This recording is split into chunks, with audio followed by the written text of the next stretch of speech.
All right, today I'm going to talk about doing kicks in your forms. When we do kicks, it's more than just throwing your leg up. You have to make sure that there's good technique that's involved with it. Now, granted, the difference between kicking in karate, in your katas in karate, and your hyungs or your pumseis in Taekwondo is going to be kind of a lot different, but it still has its basic premise. Now, I'm going to talk more about kicking in Taekwondo forms than I am in karate katas because it's just a little bit different. Karate's got more of a snapping motion, where Taekwondo's got more of a sticking motion to it. So I'm going to show you kind of two different ways of doing a front kick. A traditional snapping front kick here versus more of a Taekwondo seasoned kick that's held for just a second. Okay. The difference between the two is that my leg is going to extend all the way and hold for just a fraction of a second, whereas this more snapping motion is going to snap out and back within a split second. In our classes, we kind of talk about popping your kick out and locking. Yes, I know, pop and lock, not quite the same thing.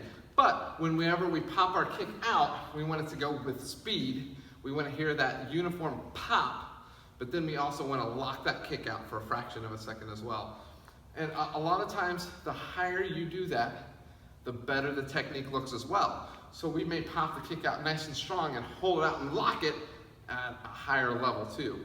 So a little bit of your flexibility is going to play into this.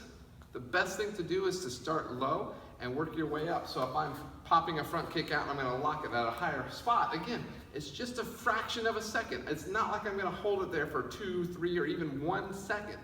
I'm just going to hold it there for just a fraction of a second. Ready?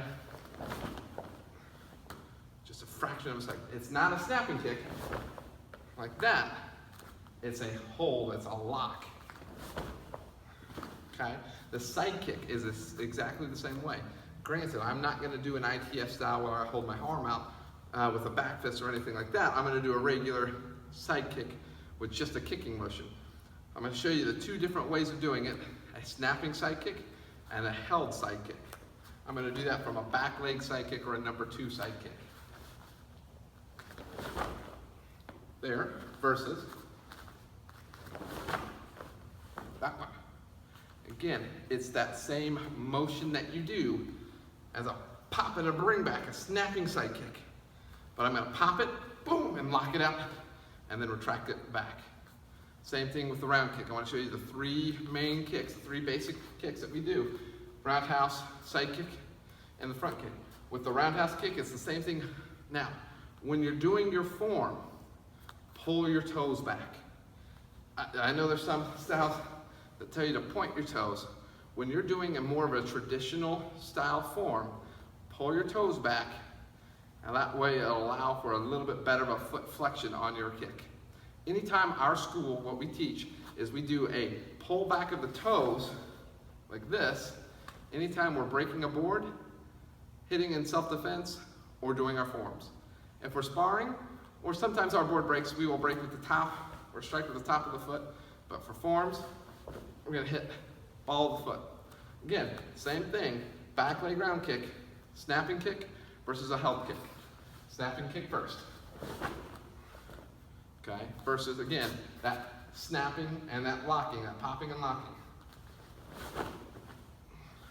Same thing. If I'm doing, if I've got a round kick in there, or maybe I've got a back fist and a punch first, followed by a round kick, here's the 2 versions that you can do.